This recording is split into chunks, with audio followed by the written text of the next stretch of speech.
What's up guys, it's Sigala here. I'm here in my studio in London and today I'm going to take a look at my song Came Here For Love and show you a bit how I made it.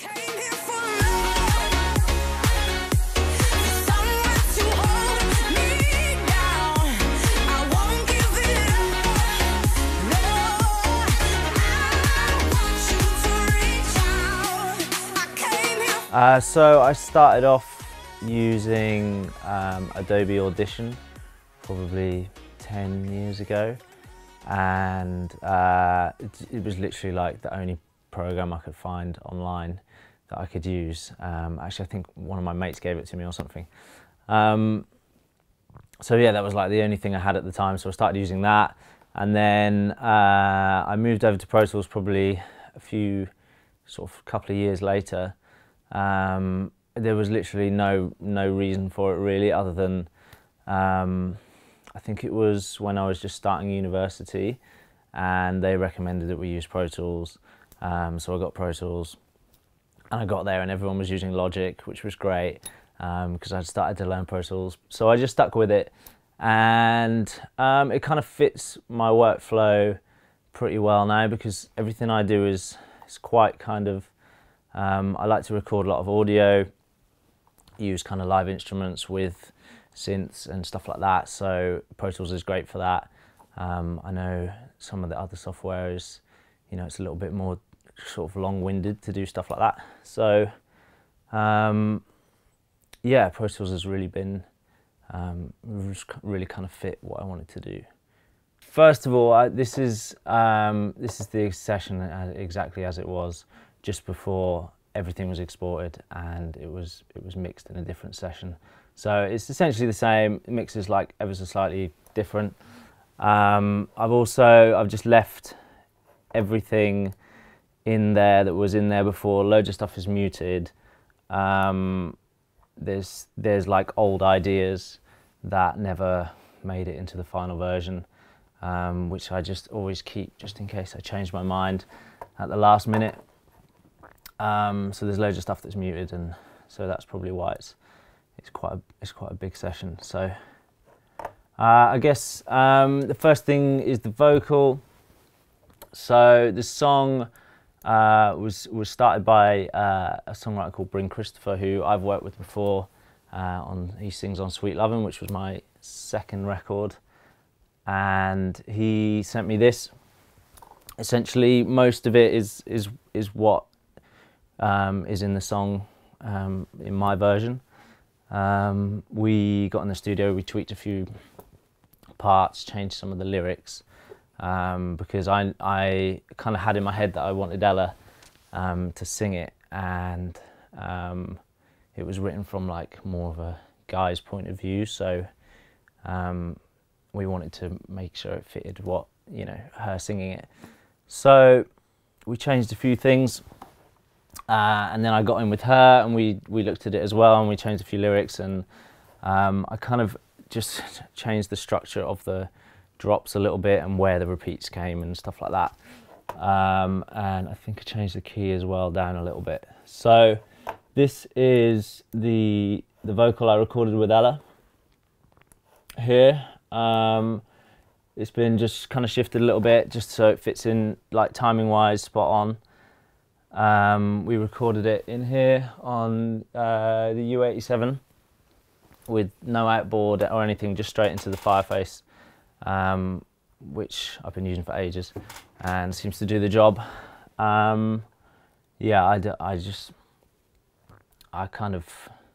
have any outboard in here, as you can see, so I just use the clean signal, and then that's just how I've always done it, and I feel like I've been in studios before and had loads of outboard to play with, and kind of just, it's more of a distraction for me, if anything. So I just like to get super clean signal, and then just I'll have a bit more control over, you know, what I can do with that afterwards. So I can run through all the plugins on here. So there's a little bit of auto-tune, just very, like, kind of slow retune speed, 40. a bit of EQ boosting. This is kind of pretty standard for me, just boosting the high, the kind of sibilants and the S's. And then I usually cut this kind of area between like 150 and 200, because I feel like that's kind of, I don't know, I just don't like it. And then there's CLA 3A, which I use.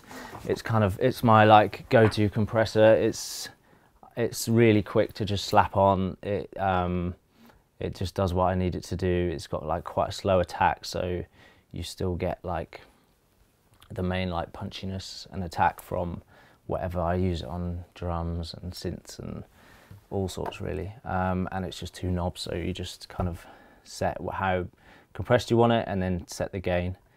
And then always turn off the analog thing, because no one wants to hear that. And then we've got CLA vocals, which again is like my go-to for vocals. It's really quick. You just slap it on. It's got everything. It's a really popular plugin. Like, you guys have probably seen it a lot of times before if you've watched these videos. So yeah, I think I just went on the rock female setting. No, it's actually completely different. So yeah, this is the low end here. I've just pulled that down ever so slightly. This controls like where the EQ peak is. So this, I think, bite is like kind of the low end of the highs, and then the top is like slightly higher, and then the roof is like the very end, like very top end of the frequency. So that's just on top, which is like the medium one. Generally what I'll do is just crank it up, play it, and then just flick between until I can hear exactly where it's boosting and where it kind of sits with what the singer's done. Sorry, it kind of sits with their voice, and you can hear like which frequency is lacking or which frequency is nice, which you want to boost. So yeah, that one's there. And then this is a compressor. It's on Spank again. I'll generally crank it up and flick between all of them until I hear the compressor that I feel like it works in that chain. So that's like that. The reverb is actually automated. This is all the automation for the vocal here. I like to keep all the automation kind of showing on every track, so as I see it playing, I can see exactly what the automation is doing, and I can follow it. And also then when I move stuff, I can make sure the automation is moving with the file as well. Yeah, so the reverb I've used here is the large one.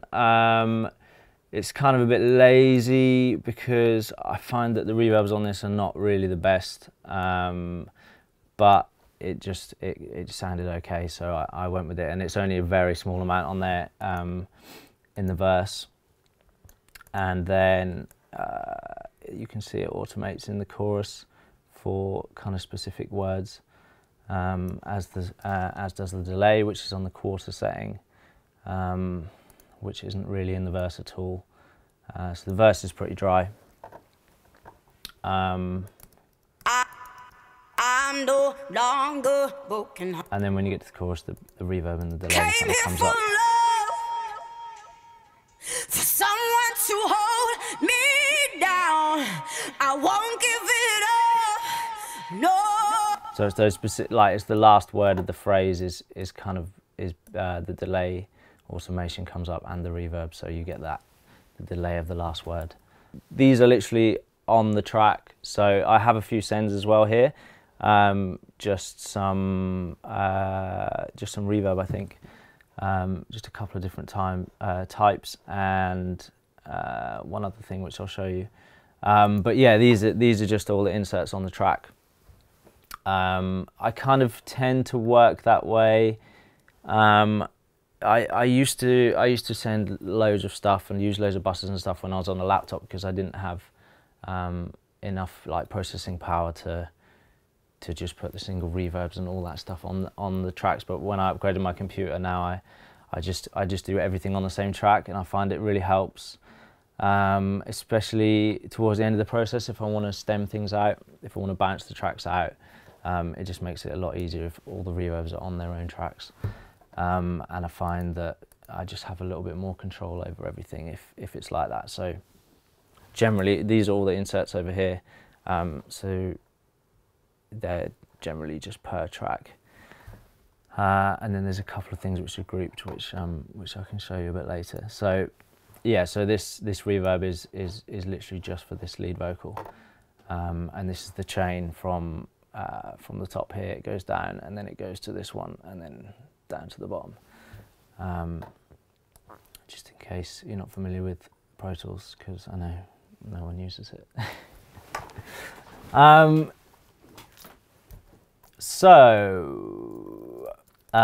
So yeah, the next thing we've got is another EQ, just boosting around 2K and a little bit more at the top.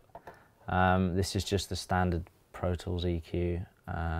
I use it quite a lot just because when I started using Pro Tools and had no other plugins, I just really got used to it.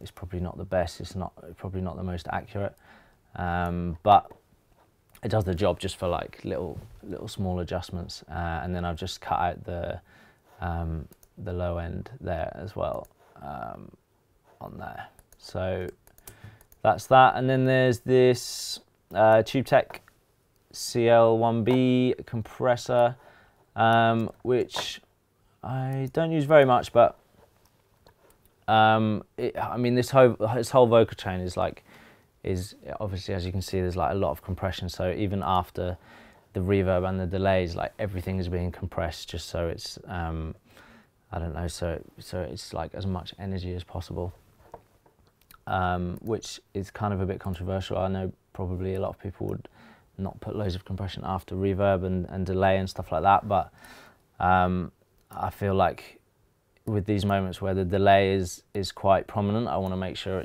it's compressed even more, so the delay is really coming through and you can really hear it. So yeah, this is kind of similar to the CLA 3A, like a slow attack, fast release. Yeah, and then there's the Pro MB FabFilter multiband, which I use from time to time. This again is just compressing everything just a little bit more and lifting up, kind of accentuating the high end, because I want to make sure that the vocal is super crispy. And I find that if you can boost the high end enough, then you can really, I want to make sure that the lyrics are coming through, because that's really important to me, that the vocal is heard and the vocal is the focus in a lot of places. So I want to make sure all the sibilants and all the pronunciation is heard, so there's a lot of boosting of the high end stuff. So this was started from a preset, I think. It's a mastering preset in the Pro MB plugin, a heavy-handed 6-band squeeze, which is that. So I've just kind of taken the low end out of it and pushed the high up a little bit more. I think I don't think I did a lot else other than, yeah, no, that was pretty much it. Yeah. It's just compressing like each band separately. So that is pretty much the vocal. It then sends to these here. These are the sends for the vocal track. So it's going to this top one, which is IR Verb, which is, I think, a Pro Tools reverb, which I just have on like my default Pro Tools session when I open it up. It's just like, oh no, it's the Waves one. So it's I barely even open it. It just sits here at the bottom all the time, and if I need a quick reverb, I can just send straight to there. So it's kind of like a fairly kind of dull, like mid-range kind of long reverb, and yeah, so it's sending there a little bit, and then that remains the same all the way through by the looks of it. The next thing is this Vox Hype send. So this is just again boosting the very high end stuff with first the just the Pro Tools EQ, and then this vintage exciter, which is really nice for boosting the high end stuff. I use it quite a lot for vocals, but I didn't want to do it on this track. I wanted to make a send where it was literally just the high end stuff, and then so I had like more control over exactly how high that was in the mix.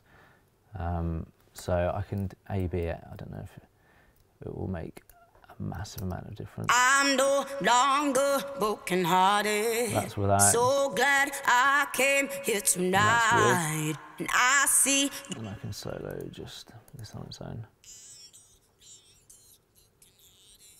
So that's all that this is doing. It's just literally the very top end stuff. And I think that's it. Oh no, there's one more reverb on here, sorry.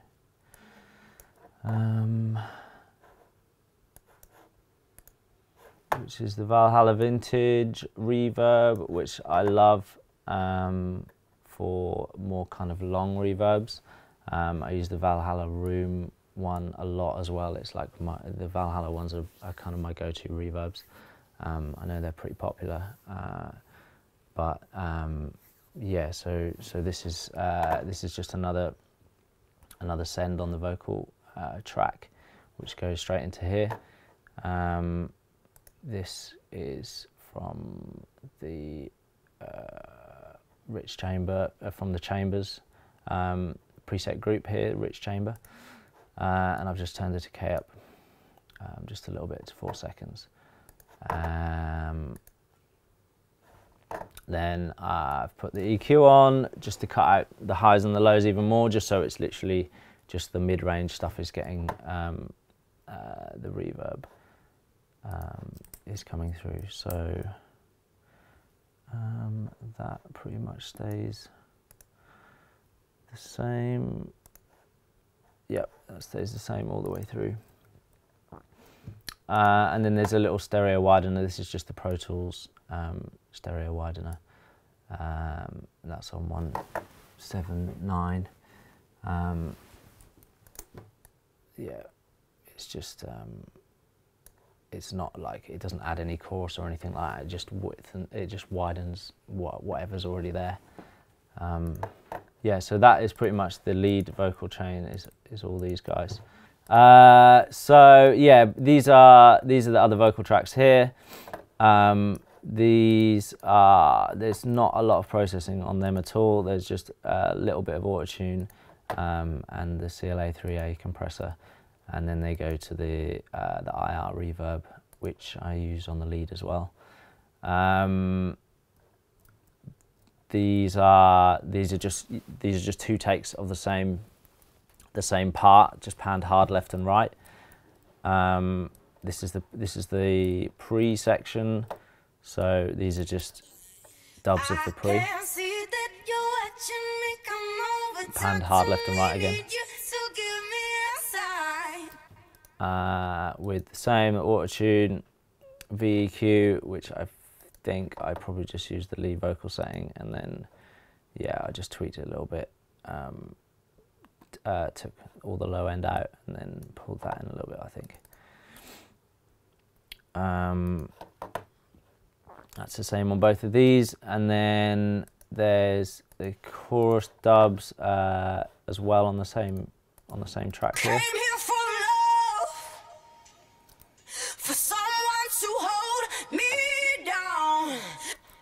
And then we did some low octave stuff as well, which is a little bit quieter than the rest of it. But I think it's pretty much treated in the same way. Auto-tune, EQ, a lot of dipping around 200 just because it's the lower octave, so there's much more going on there, so I didn't want it to like muddy up the mix too much, so I took a lot of that stuff out. I came here for love, for someone to hold me down. I won't give it up. So that's in the chorus section here. I came here for love. And then all these dubs go to this send here, and there's a CLA again on here. Yeah, with just kind of like a little bit of ducking and a boosting of the treble, a little bit of compression, a little bit of reverb, and the large one, which is kind of the one I usually use. The chamber is a bit crazy because it has loads of like high-end reverb, which kind of gets in the way of everything. So the large one's kind of good to just give it a little bit of space, and then just a little bit of delay, quarter delay. Yeah, and all together they sound like this. I came here for love, for someone to hold me down. I won't give it up. Cool. So sometimes I'm like super anal about all the vocals like lining up exactly, like every single word being like, and sometimes I'll go in and cut every single word and align them so they're like exactly on. But for this one, I just wanted it to sound a bit more real. So there's a few parts which are kind of moved around a little bit and synced up together. They'll usually be matched to the lead vocal, so I'll get the lead vocal sounding great, and then everything else is kind of matched to that. But yeah, this hasn't had too much done to it, to be honest. Yeah, because I wanted it to kind of sound fairly live. That's fucking great. Sweet. Okay, so next, I think the next thing we should look at is the pluck sound, which is the first sound you hear when the track starts.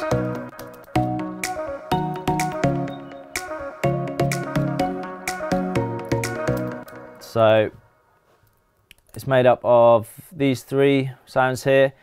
Generally, so to find the right chords, I'll usually start off with just a piano, and I'll just loop the whole a cappella of the whole song. I'll just put the track on record and then just play kind of every variation of chord progression that could possibly work, and then I'll listen to them all back and kind of see which one fits the best. This is the verse chords here.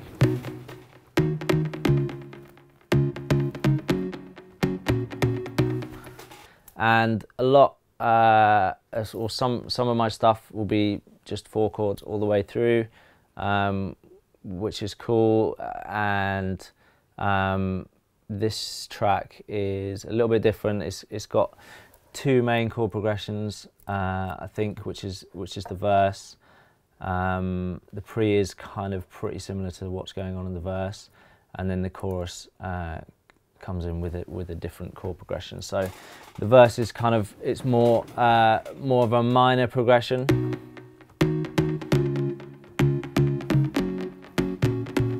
So it's based more around the E flat minor. Yeah, so the next section is the chorus, which is much more of a major progression. It's all in the same key. Some of the chords are the same as the chords in the verse, but just the order of them and the fact that it starts on this chord, which is F sharp major, which is like chord 1 of the scale.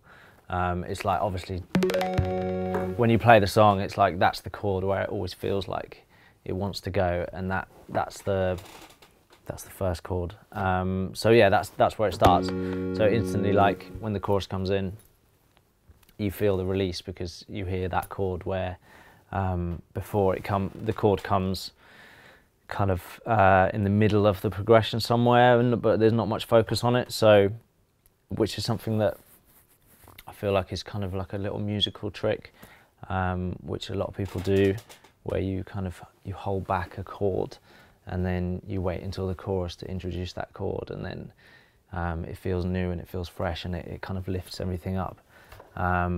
So like chords are really important to me, and I feel like the stuff I make is like, it's very song based. It's all kind of stuff that's written around a piano, or you know, it's very songy, it's very structured. So the chords are really important to me. So I spend a lot of time, you know, working out which chords will work, which chords are the best, which progressions, and whether or not I need to change the chord sequence at any time, or whether I use the same 4 chords all the way through. So yeah, the chorus chords.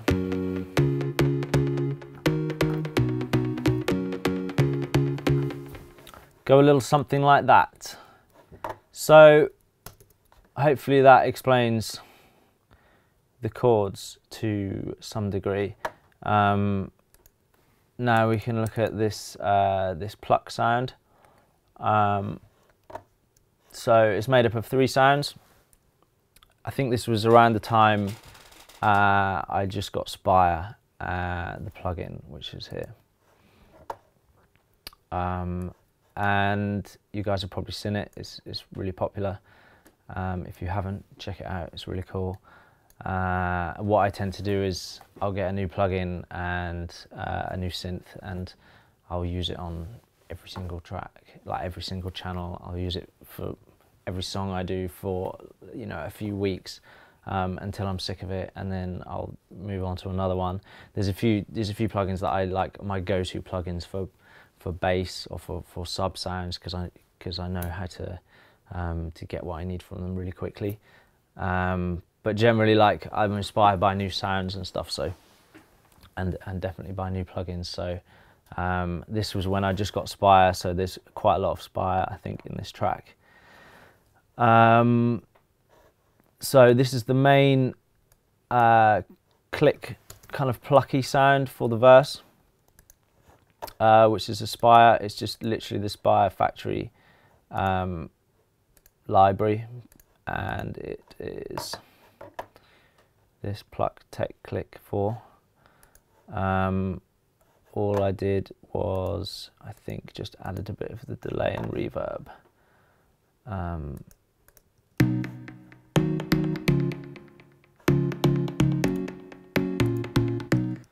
So this was the preset.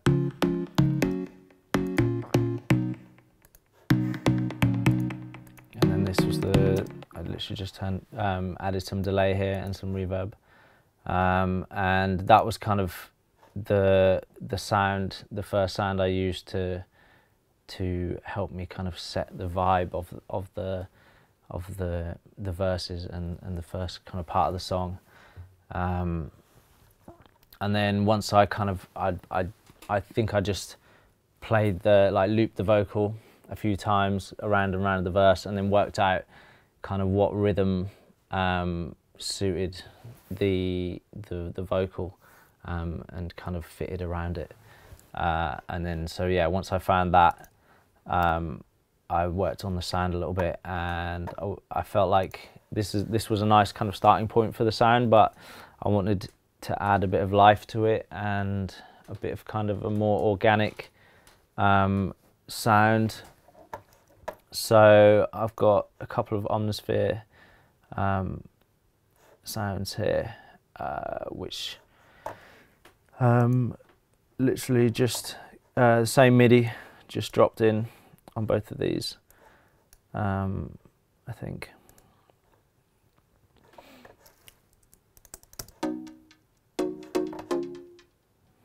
So this is this sound, basic JP Juno compa.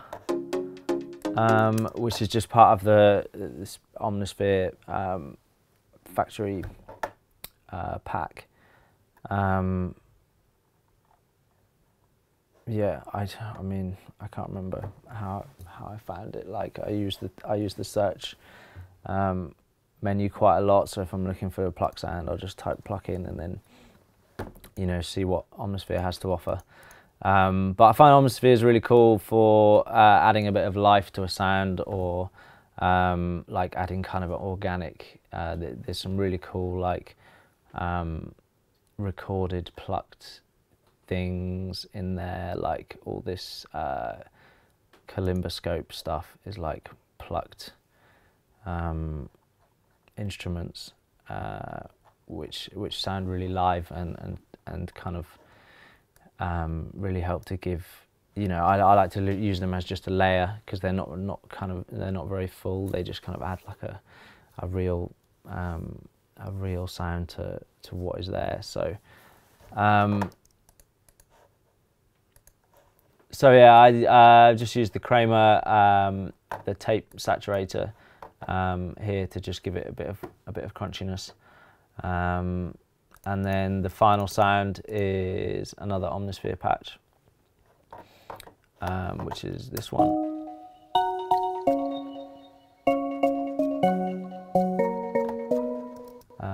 This guy, Dimensional Vibrolimber, classic patch. And there's just a little bit of EQ, some H delay, which is kind of my go-to delay. And then just a bit of the exciter on there as well. So that's pretty much that. All them sounds then go to this bus, and are kind of crushed by lots of compression, multi-band compression, this dynamic EQ, the Ozone one, Fab Filter, multi-band, and then the stereo width to kind of make them a bit less wide, because I didn't want to start the track off with like a super wide sound. I wanted to keep it kind of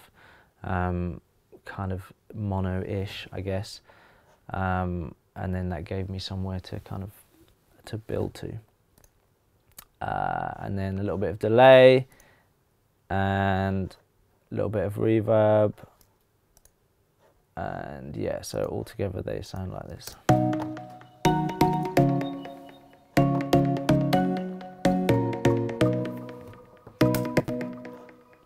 Boom!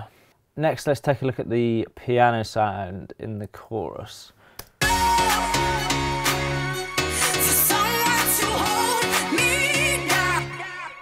So this section is kind of like a section that I use quite a lot, where it's the chorus and it's also a build at the same time, and it's also kind of like a big, like euphoric, hands in the air release moment of the track just before the drop. I pretty much do it in every one of my tracks, and yeah, the piano sound is something you probably heard before in some of my stuff. So yeah, let's jump in and take a look at how that was made. So the main piano sound is 2 layers. It is this easy keys, which is just on the grand piano setting, and that sounds like this.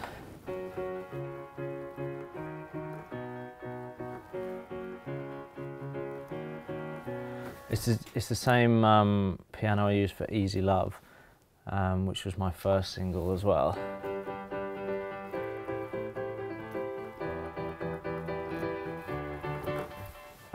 It's just a nice kind of wide, polished kind of piano sound. So there's that one there, that's just got some compression, VEQ on, I think, probably the piano setting, and then it's just been tweaked just a little bit.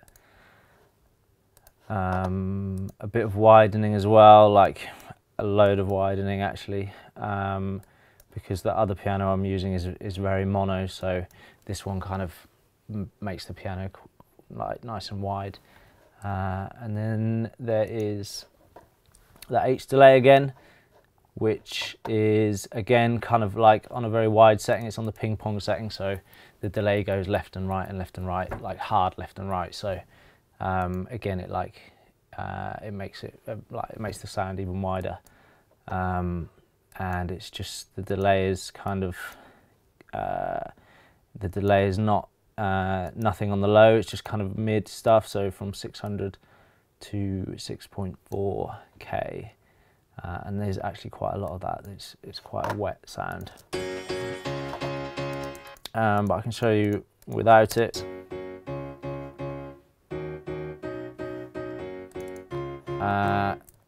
Here's the MIDI in here. I would have played it in by hand and then just quantized it, and the velocities are pretty much all on maximum except sorry, they're all on here, which is about 86 out of 127.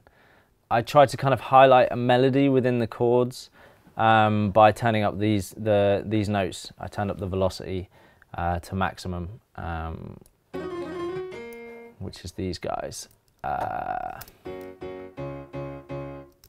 and it sounds like this. Just so there's like kind of a melody within the chords, I guess. And so yeah, that's the MIDI for that. And then with all the effects on.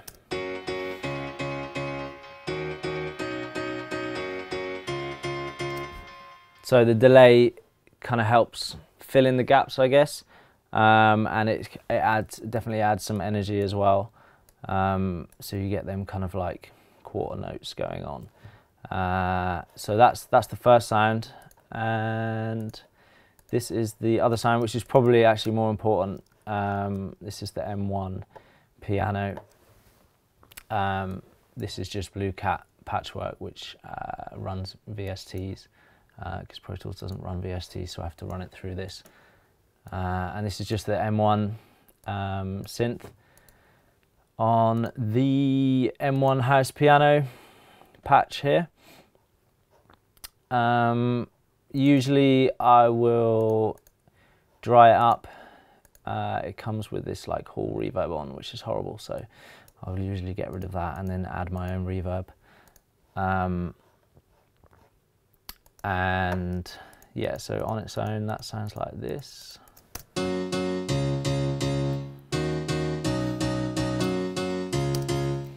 And then there's quite a lot on here.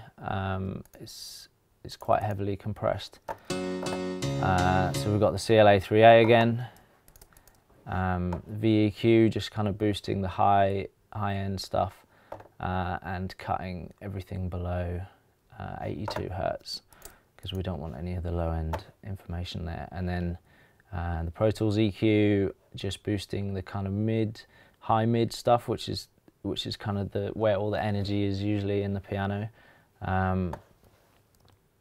And then the OTT, which is crushing it a little bit more. This I use quite a lot on synths, just to get them to fatten them up really, and get more energy out of them. So this is, I've just turned these down a little bit. This is the upward compression, and this is the downward compression. And then I boosted the mid and taken a little bit off the low. And this is the main kind of wet or dry knob here. So if I turn that off, then that's basically not doing anything. So that was just on a little bit. So it's just adding like a little bit of compression to that sound. And then we've got the transient master. The piano, like, I really wanted it to cut through. I wanted it to be really to have like really strong attack. So I've just boosted the attack on here, just so it's really, really punchy.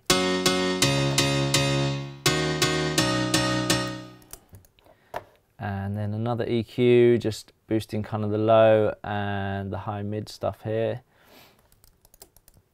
The H delay again. Yeah, this piano sound is completely mono, so so I was kind of widening it up again with the ping pong delay. Here, the delay on its own.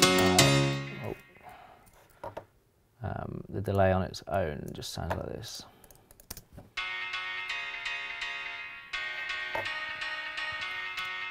So it's just kind of like mid-range, kind of high mid delay there, which is hard left and right.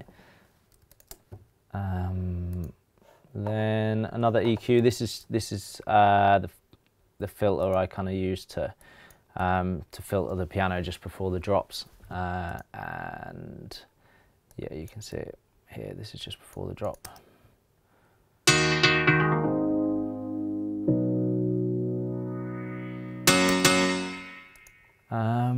And then finally there is the Nicky Romero kick start plugin, which I always use for sidechain. It's just really quick and easy to use. There's no sidechain in this build-up part. It just comes on here in the drop. You can see the automation just here.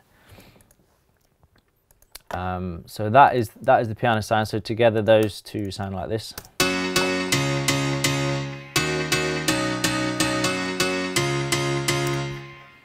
And then there's actually a little bit of this Soothe plugin, which I kind of just got at the time, and it takes out some of the like really nasty harmonics, which the M1, especially when you're processing it like quite heavily, you get a lot of like kind of really harsh harmonics around like 2 and 3K, and yeah, I wanted to try and like control them a little bit, so I used the Soothe plugin to do that.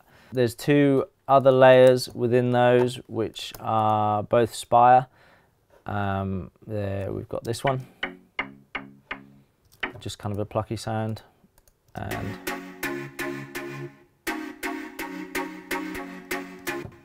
this one as well. So altogether they sound like this.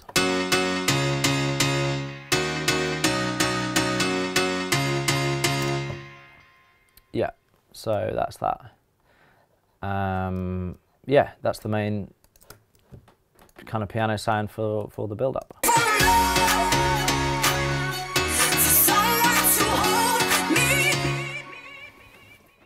So the other main thing, obviously apart from the vocal in that section, is these staccato strings. These I actually recorded myself here, and they actually come from the melody in the drop. So I recorded the melody. I'll talk a little bit about that in a sec, about that, how that was made, and then I just cut off the first note and moved it over here and just copied and pasted it. I think it's the same sample every time, but there's four violin tracks here, 2 high ones and 2 low ones.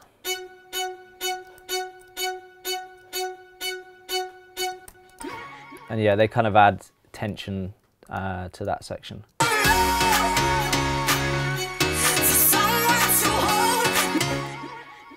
Yeah, so these are real strings that I recorded once I'd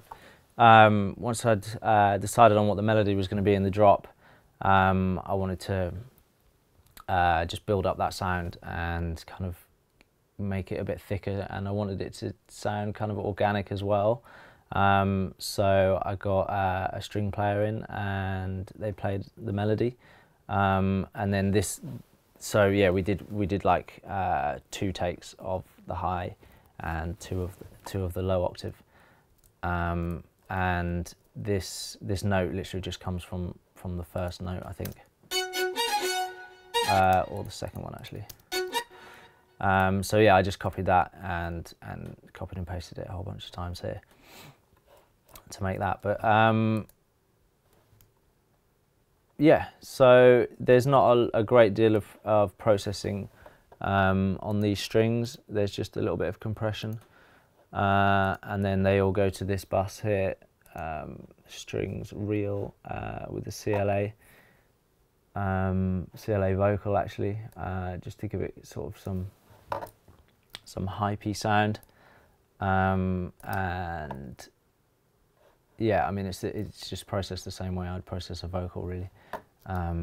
So there's a boost of the top end, some more compression, reverb, a little bit of delay, and then some like the stereo chorus widener, because I wanted these to be really wide. I didn't want too much getting in the way of the vocal, because the M1 was already kind of taking up that space, so I wanted the vocal to be like mono and center, and then everything else to kind of fit around it in the stereo field. So these are quite wide. These are all these are panned hard left and right as well. Yeah, so that is the string sound.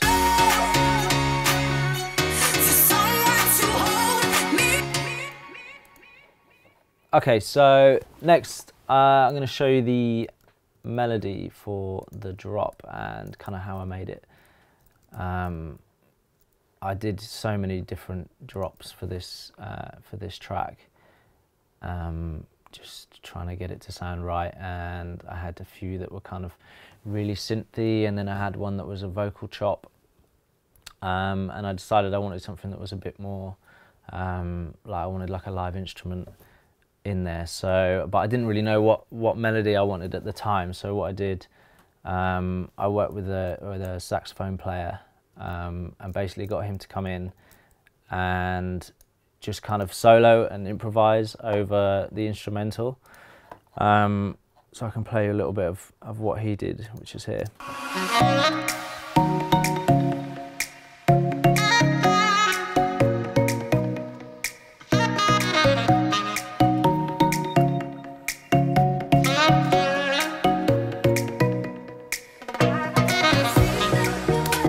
Cool, so yeah, he did that a few times, like 3 or 4 times, and then he left, and I just kind of played around with what he did and kind of chopped out little phrases and dropped them in the drop and played around with them and tried to find something that worked. And this little phrase here, I thought that was pretty cool. It's really simple, and I thought, yeah, that might work in the drop. So I copied that over here. Let me mute this stuff, and let me just mute everything else that's going on in the drop melody as well. So yeah, and then I just chopped that, so there was just the 3 notes there. It's kind of the same way I'd make a vocal chop, like find little phrases that kind of sound cool, and then put them all kind of in the same place on the track, move them around, and kind of see what works. So, and then this one went at the start.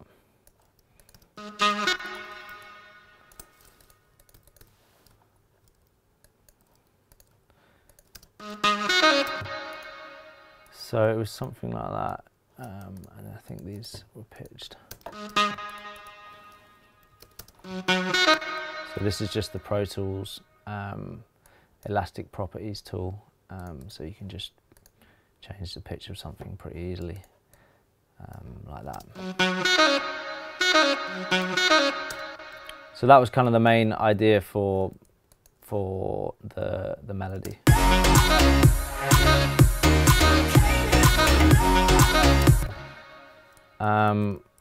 I then bounced that, and I think I came back the next day and thought the idea was cool and the notes were cool, but I wanted to just change the exact note, so I just pitched them up a little bit.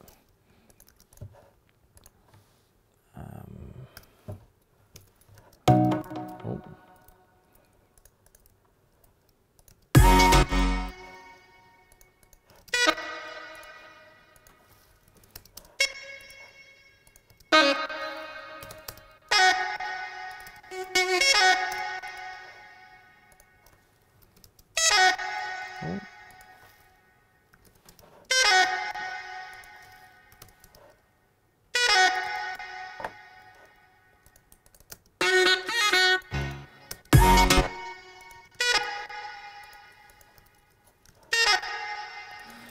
that was it.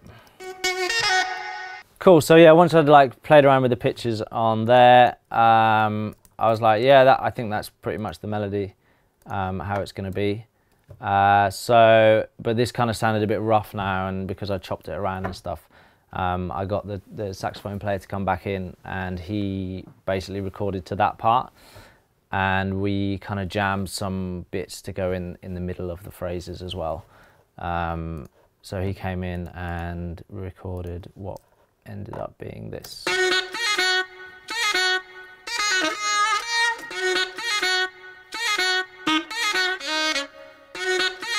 It's still pretty like chopped up in places as well, because I don't think the final thing was exactly what he played on the day, so I still kind of messed around with it a little bit. But when I had that final melody sorted, I got my mate in to lay down some guitar on top of it. Just really kind of heavily quantized, and so it's like exactly matching up to the sax. This doesn't play the same notes. This is like a harmony on top of the sax.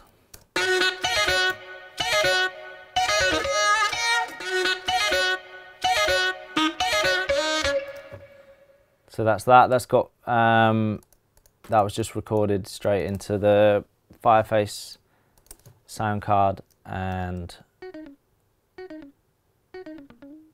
that's what it sounded like originally. I pitched it up an octave with Alter Boy, and put a bit of the formant on it,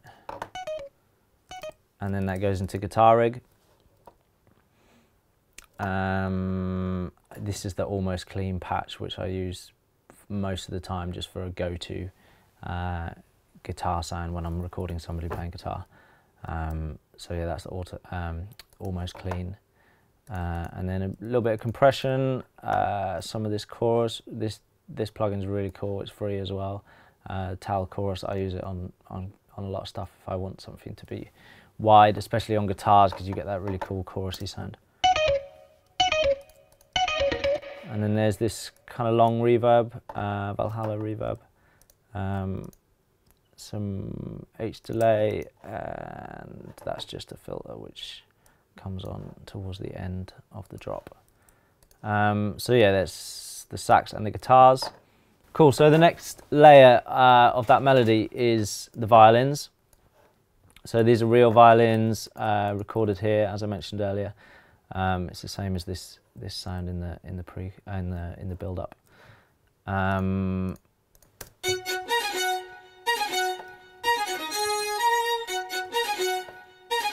So yeah, that's just made up of two high parts, panned hard left and right, and then two low as well. And then that's processed the same as the strings in the build up. And together those ones sound like this.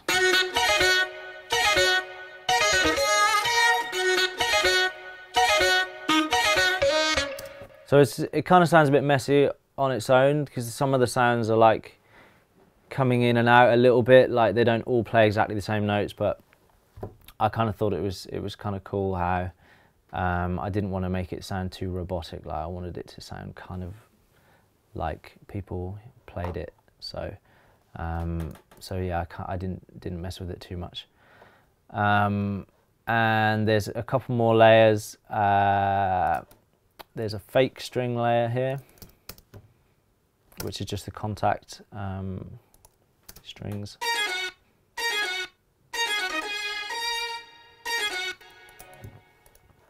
And that is made up of like a pizzicato thing, I think, and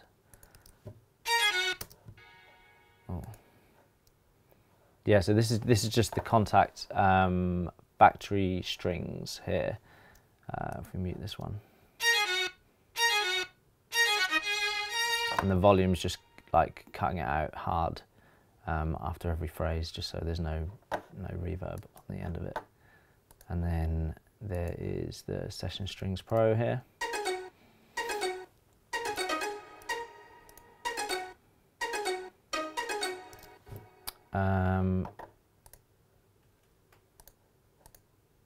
Yeah, that's doing like a kind of a pizzicato thing, just to add some attack to that sound. So, and they're just compressed and EQ'd kind of a similar way to how the real strings are, and some OTT.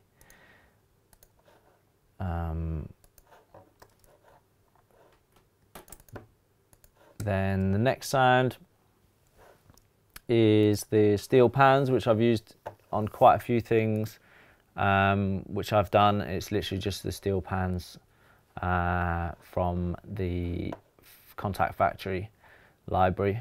They sound like this.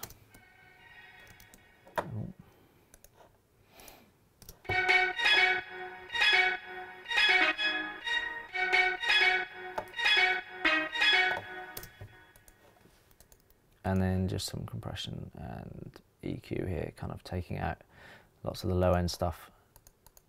And the last sound is kind of like a mallet steel drum thing. I don't actually know where I found that at all, somewhere in my Contact library. Anyway, together these guys sound like this. And then all the stuff together playing the melody.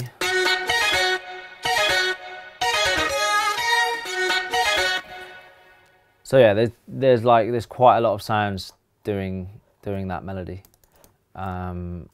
It's quite complicated, but the main one is the main focus is the saxophone really, and the strings.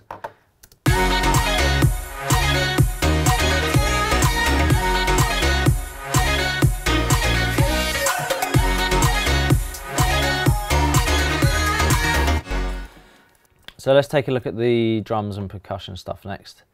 I use Splice quite a lot. If you guys haven't heard of it, it's awesome. It's like all the sample libraries, or most of them, in one kind of place.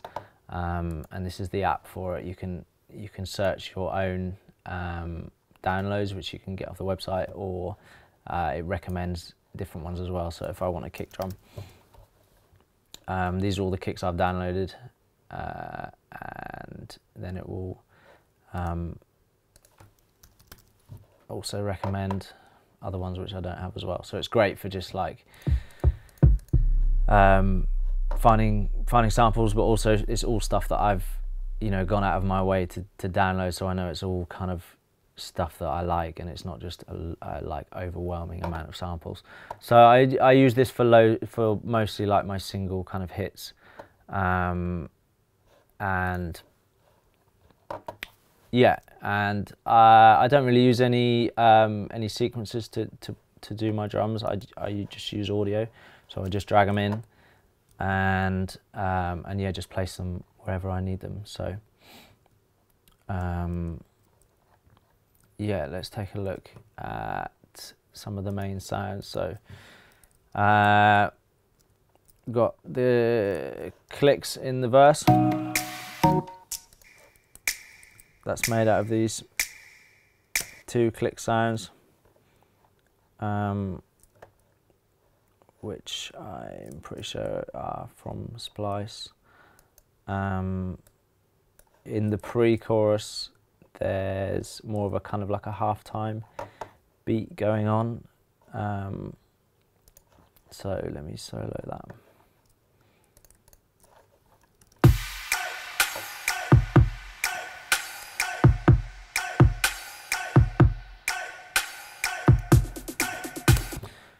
So that's made up of the kick drum, which is the same kick that's used in the drop, just with the low end taken out, and a little bit of oh yeah, the top taken out as well, and then a little bit of attack added with the transient master. Then we've got these like little vocal samples here, just on the offbeat of everything, just to kind of, so it has a bit more rhythm, I guess, with a little bit of it's just the Pro Tools reverb on full wet, so it's like quite a roomy kind of sound.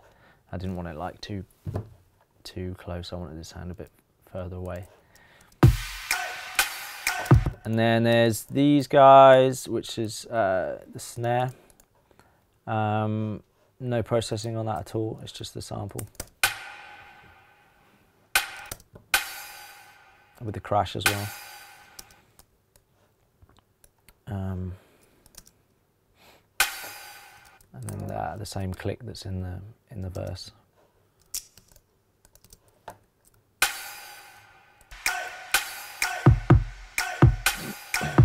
That's pretty much the drums for the verse, or for the pre, sorry. Then there's a few fills going on throughout, which that sounds like a splice thing, I think. So it's pretty much the same as what the sample was. I've just kind of chopped it so it's exactly where I want it on the beats, and that repeats quite a lot throughout the track.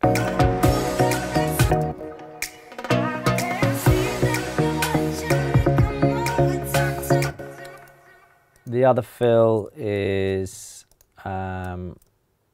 into the build-up section.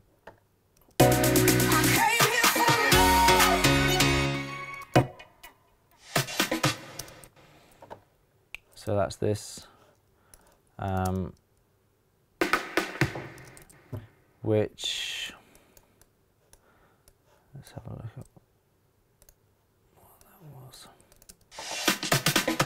So yeah, that was a splice sample that I've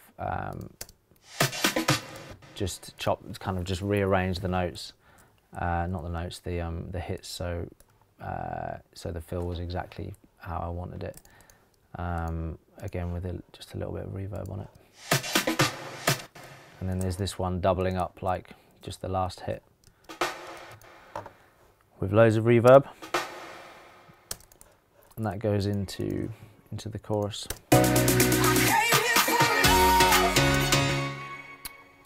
And the next one is into the drop.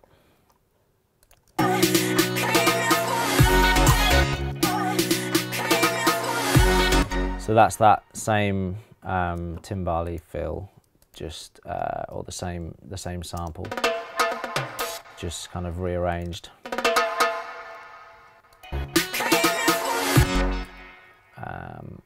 With this little guy, just like 808 snare from Splice, I think, with just some compression and a little bit of EQ.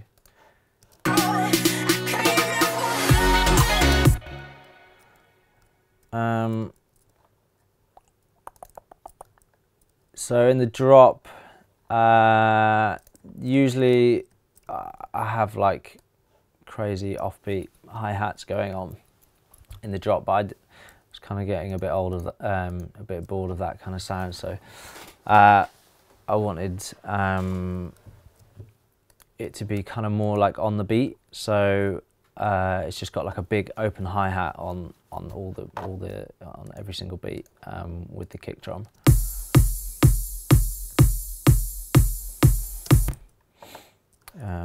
Which is this.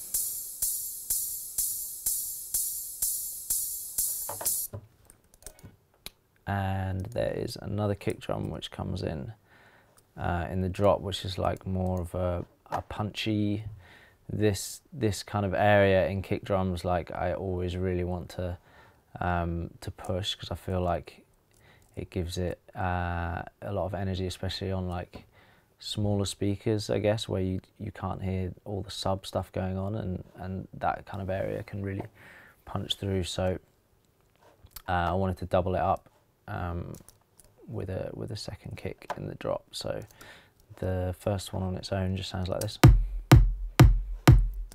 and then together sounds like that. So next we've got some claps.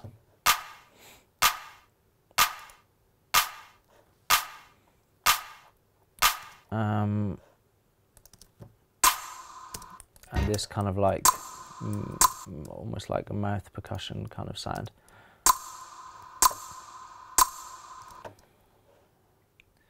These are all pretty unaffected. They're just a little bit of EQ. This is just the high end from this clap. And yeah, together all these sound like this.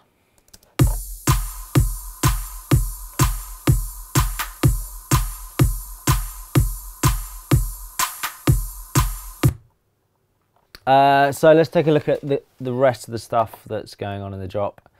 The piano carries on from the chorus into the drop, although the easy keys one, the wider sounding, like more real sound, cuts out completely, and it's just the M1 takes over.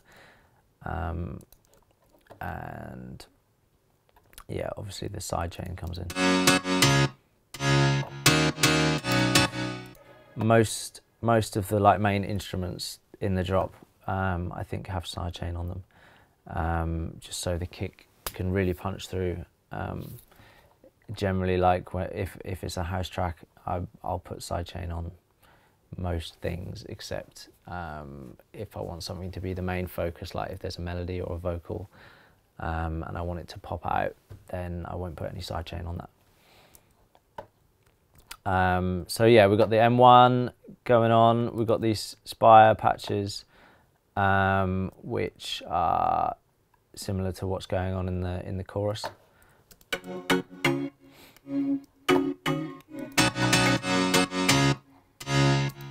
All really quite heavily sidechained.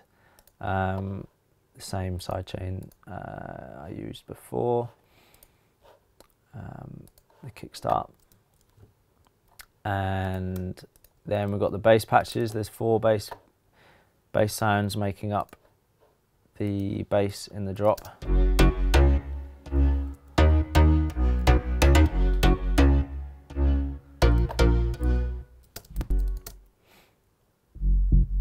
So this is the main subby sound. I've just cut out all the rest of it. This was another Spire patch. This one, BS Hideaway. But yeah, I just wanted to use it as the sub, so I got rid of all the other stuff. And then the next one is like the octave above, more kind of attacky kind of sounding, with a bit of the transient master on, just to give it a bit more punch as well, so the bass is heard. But to be honest, the bass, because there's so much other stuff going on, like with the melody and the pianos and everything, and the vocal coming in, the bass isn't really a focus at all in this song. It's just kind of, the bass is there because there needs to be a bass there, but it's literally just serving that purpose. It's not really the focus at any point. So the next patch, slightly more kind of overdriven Spire sound, and then this kind of like deep sounding one which has got like some nice punch to it. So all together, these really don't have much processing on at all either. They're just kind of EQ'd so that they're all serving a purpose, I guess. So there's like a bass that's doing the sub, and then a bass that's like doing the attacky bit, and then there's a bass that's doing some mid-range stuff. So altogether they make like quite a well-rounded sound. but my process for doing that is probably just like making like 10 different tracks, and all with different bass sounds, and just kind of playing with them, like kind of trial and error, which ones sound the best, which ones serve which purpose. And then sometimes I'll just use one bass sound if it works. But in this instance, I decided to use 4. So that's that. And then they're all sidechained as well. Yeah. So yeah, that's the bass. The other main thing that's going on is this like big brass hit, which was just like a single hit of a brass sound, put into this towel sampler, which is pretty cool. There's nothing really in Pro Tools that does what the towel sampler does this easily. You can just drag a sample in and play it on the keyboard. And yeah, this is this sound.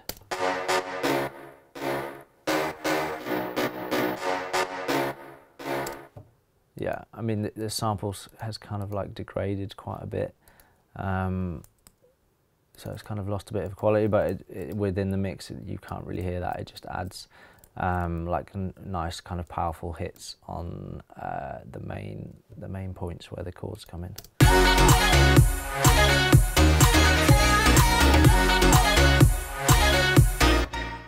And then there's these reverse parts, which are just this each bass note with a reverse reverb on.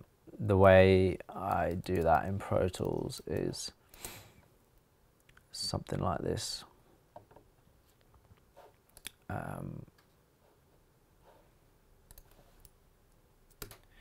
can do it with most of the reverb plugins in the audio suite, and then it's really simple. You just have to have like the whole section you want the reverse reverb to affect, and then you just hit reverse, just select which one you want. So if you want a longer one, usually I'll do the Cathedral, which is a really long reverb, and then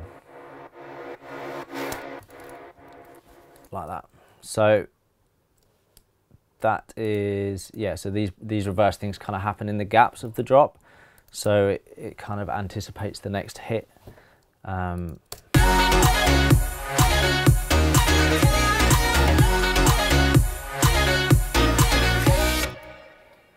Cool, so that's pretty much everything in the drop, and I think I've covered like all of the sounds.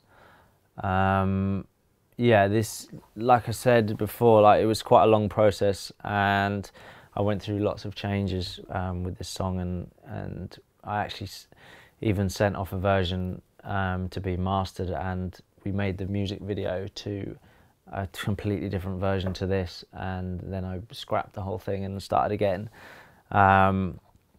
which was quite interesting because I just imported the video into Pro Tools and was like making the song to the video, like, which is just really weird. Like, that never happens.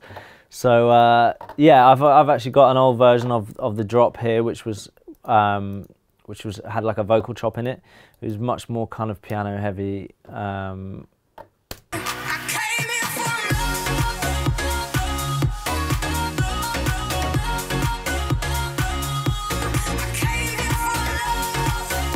Yeah, so that's got a vocal chop in it.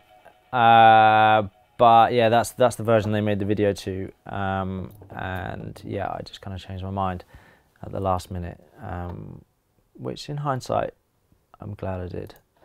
But yeah, I've got a timer here on the session which says how long I've been working on it, and it's currently at 150 hours, but that includes what we've done today. So this version was probably like 40 or 50 of those hours, and you know, having like worked on the song and changed the lyrics and all that kind of stuff, that's all within the process, which has ended up here. So yeah, what's up guys, thank you so much for watching. I hope you've enjoyed the video. You can check me out on Instagram at Sigala Music, or Twitter, the same one. Yeah, I really hope you've maybe learned something, or you know, you've enjoyed the video. So thanks for watching.